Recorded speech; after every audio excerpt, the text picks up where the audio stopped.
राधे राधे। मेरे प्यारे भाइयों बहनों माताओं व बंधुओं, संस्कार की बातें चैनल में आपका स्वागत है। बंधुओं, आज सोमवार के दिन मैं आपके लिए लाई हूँ भगवान शिव और माँ पार्वती की कथा, जिसे सुनने मात्र से भगवान शिव और माँ पार्वती की आप पर अपार कृपा होगी। भगवान शिव और माँ पार्वती आपको प्रसन्न होकर मन चाहा वरदान देंगे। बंधुओं, यदि आपने हमारे चैनल को अब तक सब्सक्राइब नहीं किया तो जरूर करें और बेल आइकन दबाना ना भूलें, ताकि आपको हमारी आने वाली सभी वीडियोस की जानकारी सबसे पहले हो सके। बंधुओं, वीडियो को पूरी सुनने के बाद कमेंट बॉक्स में जय शिव शंकर भोलेनाथ, जय माँ पार्वती जरूर लिखें। बोलो शिव शंकर भोलेनाथ की जय, माँ पार्वती की जय। नारद जी ने पूछा, तात महाप्राज्ञ प्रभो, आप कृपा पूर्वक यह बताइए कि सप्त ऋषियों के चले जाने पर हिमाचल ने क्या किया। ब्रह्मा जी ने कहा, मुनीश्वर, अरुंधति सहित उन सप्त ऋषियों के चले जाने पर हिमवान ने जो कार्य किया वह तुम्हें बता रहा हूँ। सप्त ऋषियों के जाने के बाद अपने मेरु आदि भाई बंधुओं को आमंत्रित करके पुत्र और पत्नी सहित महामनस्वी गिरिराज हिमवान बड़े हर्ष का अनुभव करने लगे। तदंतर ऋषियों की आज्ञा के अनुसार हिमवान ने अपने पुरोहित गर्ग जी से बड़ी प्रसन्नता के साथ लगन पत्रिका लिखवाई। उस पत्रिका को उन्होंने भगवान शिव के पास भेजा। पर्वतराज के बहुत से आत्मीय जन प्रसन्न मन से नाना प्रकार की सामग्रियां लेकर वहां गए। कैलाश पर भगवान शिव के समीप पहुंचकर उन लोगों ने शिव को तिलक लगाया और वह लगन पत्र उनके हाथ में दिया। वहां भगवान शिव ने उन सब का यथा योग्य विशेष सत्कार किया। फिर वे सब लोग प्रसन्न चित्त हो शैलराज के पास लौट आए। महेश्वर के द्वारा विशेष सम्मानित होकर बड़े हर्ष के साथ लौटे हुए उन लोगों को देखकर हिमवान के हृदय में अत्यंत हर्ष हुआ। तत्पश्चात आनंदित हो शैलराज ने नाना देशों में रहने वाले अपने बंधुओं को लिखित निमंत्रण भेजा, जो उन सब को सुख देने वाला था। उसके बाद वे बड़े आदर और उत्साह के साथ उत्तम अन्न एवं नाना प्रकार की विवाहोचित सामग्रियों का संग्रह करने लगे। उन्होंने चावल, गुड़, शक्कर, आटा, दूध, दही, घी, मिठाई, नमकीन पदार्थ, मक्खन, पकवान, महान स्वादिष्ट रस और नाना प्रकार के व्यंजन इतने अधिक एकत्र किए कि सूखे पदार्थों के पहाड़ खड़े हो गए और द्रव पदार्थों की बावड़ियां बन गई। शिव के पार्षदों और देवताओं के लिए हितकर नाना प्रकार की वस्तुएं, भांति भांति के बहुमूल्य वस्त्र, आग में तपाकर शुद्ध किए हुए स्वर्ण, रजत और विभिन्न प्रकार के मणिरत्न, इनका तथा अन्य उपयोगी द्रव्यों का विधि पूर्वक संग्रह करके गिरिराज ने मंगलकारी दिन में मांगलिक कृत्य करना आरंभ किया। पर्वतराज के घर की स्त्रियों ने पार्वती का संस्कार करवाया। भांति भांति के आभूषणों से विभूषित हुई राजभवन की उन सुंदरी स्त्रियों ने सा आनंद मंगल कार्य का संपादन किया। नगर के ब्राह्मणों की स्त्रियों ने स्वयं बड़े हर्ष के साथ लोकाचार का अनुष्ठान किया। उसमें मंगल पूर्वक भांति भांति के उत्सव मनाए गए। हर्ष भरे हृदय से उत्तम मंगलाचार का संपादन करके हिमालय भी सर्वतोभावेन बड़े प्रसन्न हुए और अपने निमंत्रित बंधु जनों के आगमन की उत्सुकता पूर्वक प्रतीक्षा करने लगे। इसी बीच में उनके निमंत्रित बंधु बांधव आने लगे। देवताओं के निवास भूत गिरिराज सुमेरु दिव्य रूप धारण करके नाना प्रकार के मणियों तथा महारत्नों को यत्न पूर्वक साथ ले अपने स्त्री पुत्रों के साथ हिमालय के घर आए। मंद्राचल, अस्ताचल, उद्याचल, मलय, दुर्दुर, निषद, गंधमादन, करवीर, महेंद्र, पारियाप्र, क्रोच, पुरुषोत्तम, शैल, नील, त्रिकूट, चित्रकूट, वेंकट, श्रीशैल, गोकामुख, नारद, विंध्य, कालंजर, कैलाश तथा अन्य पर्वत दिव्य रूप धारण कर अपने स्त्री पुत्रों के साथ बहुत सी भेंट सामग्री ले वहां उपस्थित हुए। दूसरे द्वीपों में तथा यहाँ भी जो जो पर्वत हैं वे सब हिमालय के घर पधारे। शिवा और शिव का विवाह है यह जानकर सबने बड़ी प्रसन्नता के साथ वहां पद अर्पण किया।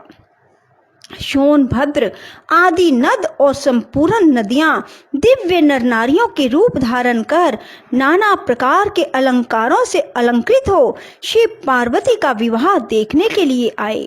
गोदावरी, यमुना, सरस्वती, वेणी, गंगा, नर्मदा तथा अन्य शेष सरिताएं भी बड़ी प्रसन्नता के साथ हिमवान के यहाँ आई। उन सब के आने से हिमालय की दिव्य पुत्री सब ओर से भर गई। वह सब प्रकार की शोभाओं से संपन्न थी।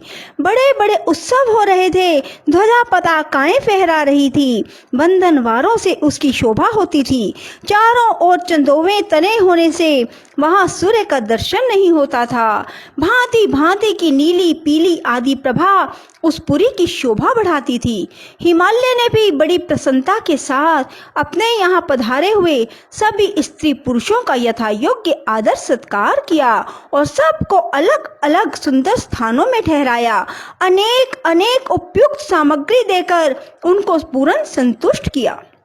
मुनि श्रेष्ठ तदंतर शैलराज हिमवान ने प्रसन्न हो महान उत्सव से परिपूर्ण अपने नगर को विचित्र रीति से सजाना आरंभ किया। सड़कों को झाड़ बुहार कर उन पर छिड़काव कराया, उन्हें बहुमूल्य साधनों से सुसज्जित एवं शोभित किया।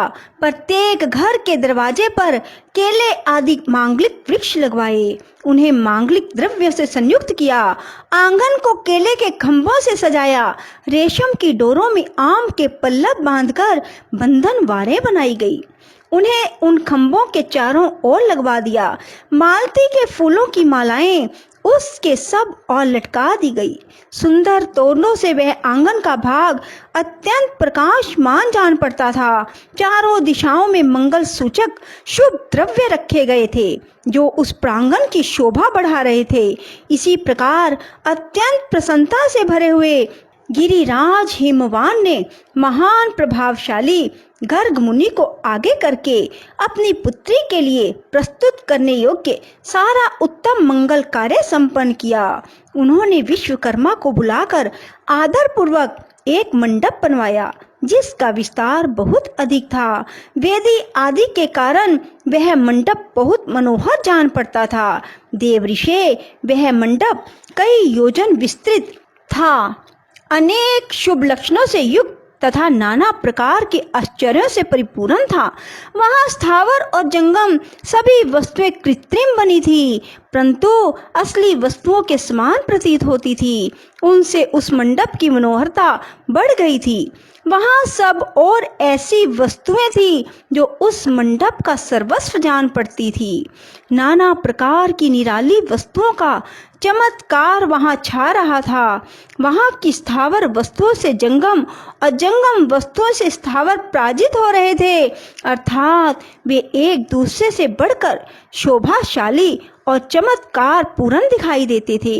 उस मंडप की स्थल भूमि जल से पराजित हो रही थी। चतुर से चतुर मनुष्य भी यह नहीं जान पाते थे कि इसमें कहाँ जल है और कहाँ स्थल।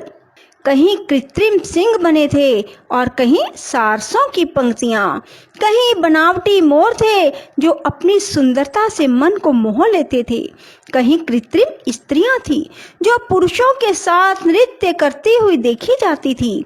वे कृत्रिम होने पर भी सब लोगों की ओर देखती और सब के मन को मोह लेती थी।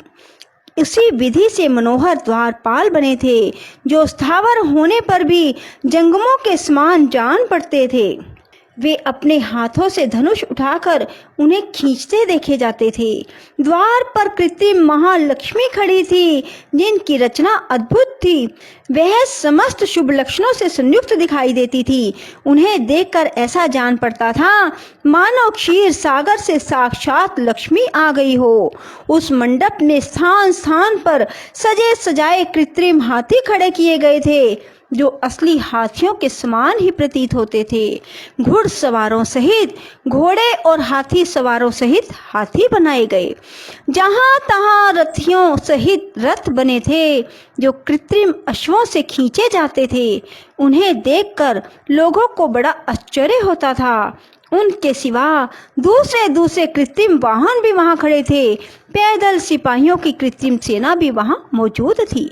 मुने प्रसन्न चित्त वाले विश्वकर्मा ने देवताओं और मुनियों को भी मोह में डालने के लिए वहां ऐसी अद्भुत रचनाएं की थी।